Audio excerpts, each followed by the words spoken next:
The fabs function in C++ takes the absolute value of a number. Fabs is in the cmath header file. We will hash include cmath. We will want to print our answer, so we will hash include iostream, as well as doing using namespace std. Fabs returns doubles, so we will do double ants equals fabs of negative 3.14. Let's print ants out. So put to cout our answer and put to our answer the end line. If we run this code, we get the answer is 3.14. That shouldn't surprise you because that is indeed how absolute value works. The next example might be a little surprising. Let's change our ants to be fabs of negative 3. If we print that answer out, nothing else has to change in our code, so let's just run it. When we run it, we get that the answer is 3, as what looks like an int. Since fabs always returns doubles, it should even return the absolute value of ints as a double. In this case, it's no different. It's just that when you pipe a float value to cout with trailing zeros, cout omits the trailing zeros. So ants is still very much a double. Cout is just not showing it to you by default. The pow function in C++ does exponentiation. Pow is in the cmath header file. We will hash include cmath. We will want to print our answer, so we will hash include iostream, as well as doing using namespace std. Pow returns doubles, so for our answer we will start out with double ants equals pow of 2 and 3. Let's print ants out. So put to cout our answer and put to our answer the end line. If we run this code, we get the answer is 8, meaning 2 to the third power is 8. Let's change our ants to negative exponents. We will do pow of 2 and negative 3. 2 to the negative third power is the same as doing 1 over 2 to the third power. When we run the code, we get that the answer is 1/8. One last time, we will do fractional exponents, which take nth roots. If we change our answer to be 8 and 1.0 divided by 3, that is the same thing as taking the third root of 8. When we run this code, we get that the answer is 2. The square root function in C++ takes the square root of a number. Square root is in the cmath header file. We will hash include cmath. We will want to print our answer, so we will hash include iostream,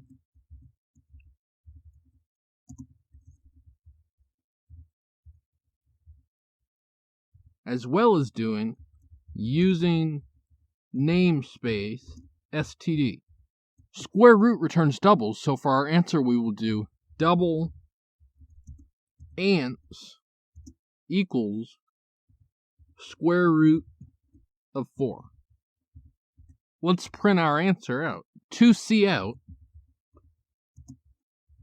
put our answer, and to our answer, put the end line. If we run this code, we get 2, meaning the square root of 4 is 2. Do note, square root is not mathematically defined for negative numbers, so don't pass negative numbers to square root. The fmin function in C++ finds the minimum of 2 numbers. Fmin is in the cmath header file. We will hash include cmath. We will want to print our answer, so we will hash include iostream as well as doing using namespace std. Fmin returns a double, so for our answer we will do double ants equals fmin of 3 and 4. Let's print our answer out. To cout, we will put ants, and to ants, we will put the end line. If we run this code, we get 3, meaning 3 is the min between 3 and 4. The fmax function in C++ finds a maximum of 2 numbers. Fmax is in the cmath header file. We will hash include cmath. We will want to print our answer, so we will hash include iostream as well as doing using namespace std.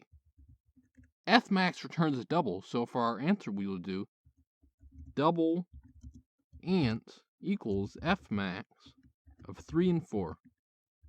Let's print our answer out. To see out, we will put ants. And to our answer, we will put the end line.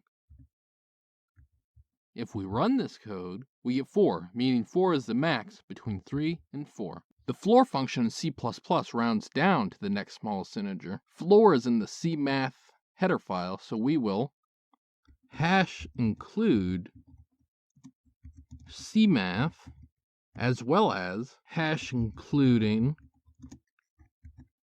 iostream.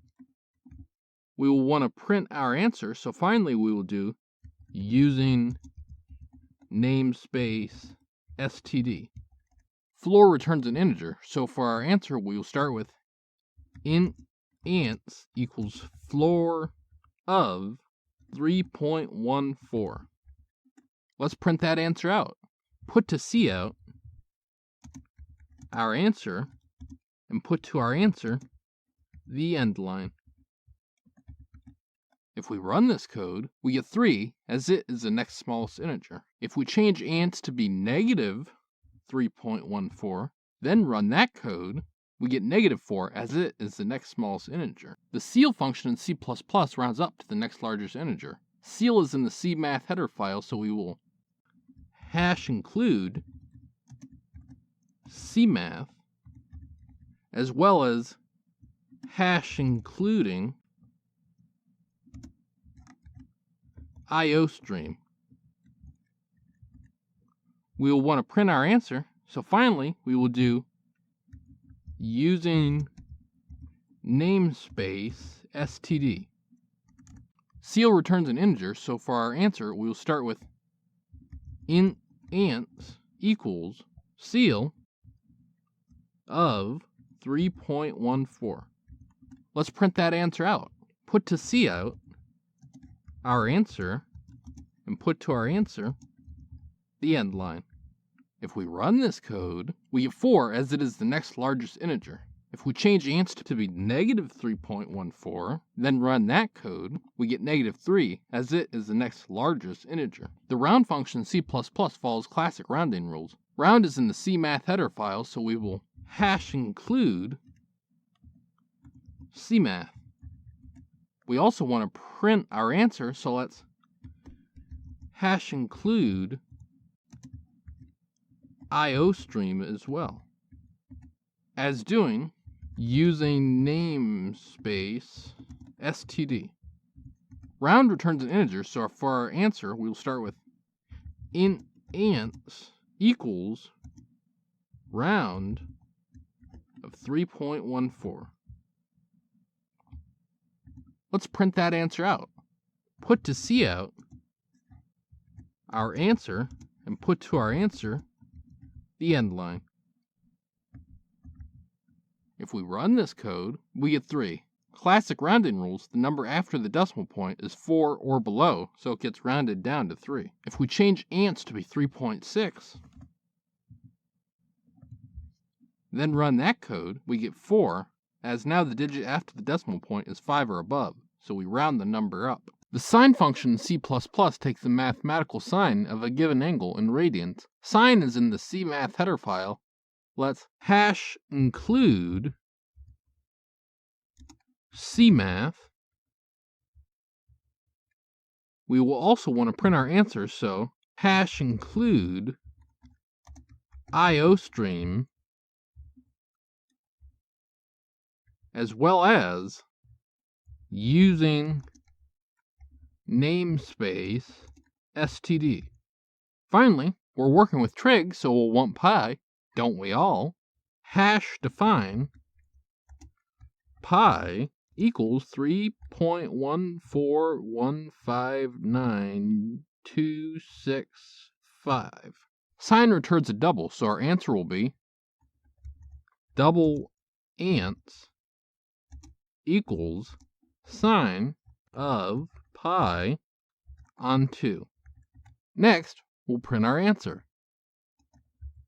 Put to cout our answer, and put to our answer the end line. If we run this code, you'll see sine of pi on 2 equals 1. The cosine function C++ takes the mathematical cosine of a given angle in radians. Cosine is in the cmath header file. Let's #include cmath. We will also want to print our answer, so #include iostream, as well as doing using namespace std. Finally, we're working with trig, so we'll want pi, don't we all? #define pi equals 3.14159.265. Cosine returns a double, so our answer will be double ants equals cosine of pi on 2. Next, we'll print our answer. Put to cout our answer, and put to our answer the end line. If we run this code, you'll see cosine of pi on 2 equals 0. The tan function C++ takes the mathematical tangent of a given angle in radians. Tan is in the cmath header file. Let's #include cmath.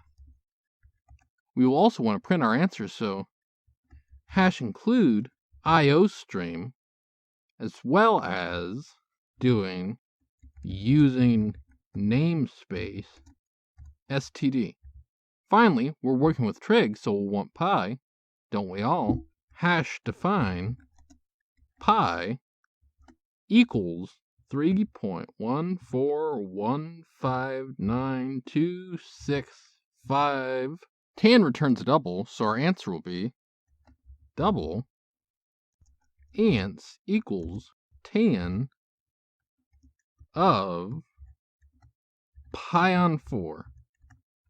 Next, we'll print our answer. Put to cout our answer, and put to our answer the end line. If we run this code, you'll see tan of pi on 4 equals 1. The exp function in C++ takes e to the power of the given number. exp is in the cmath header file, so we will #include cmath, as well as including iostream. Finally, we will do using namespace std. exp returns a double, so our answer will be double ants equals exp of 1. Next, we'll print our answer. Put to cout our answer, and put to our answer the end line.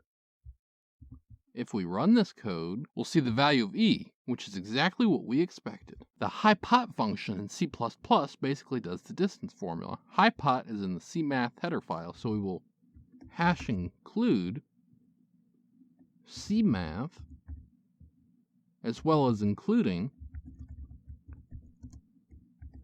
iostream.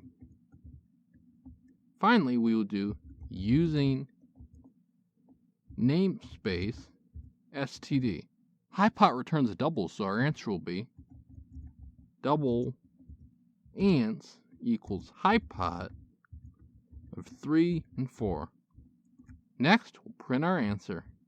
Put to cout our answer, and put to our answer the end line. If we run this code, we'll see 5. If you remember back from grade school, this is a 3, 4, 5 right triangle. If the two legs are 3 and 4, then the hypotenuse is 5. The log function in C++ takes the natural log of a number.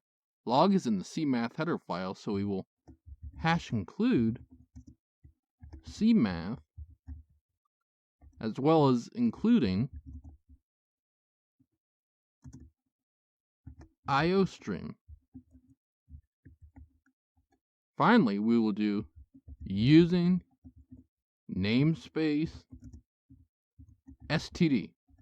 Log returns a double, so our answer will be double ants equals log of exp of 1. Next, we'll print our answer. Put to cout our answer. Put to our answer the end line. If we run this code, we'll see 1, which is exactly what we expected. The trunc function in C++ rounds a number down closer to 0. Trunc is in the cmath header file. Let's hash include cmath. We will also want to print our answer, so hash include IO stream, as well as doing using namespace std. Trunc returns a double, so our answer will be double ants equals trunc of 3.99. Next, we'll print our answer. Put to cout our answer, and put to our answer the end line. If we run this code, you'll see 3 as it rounded it down to 3. If we change ants to negative 3.99, then run that code, you'll see negative 3 as that is closer to 0 than negative 4. This has been Jakubication. Like and subscribe to learn more.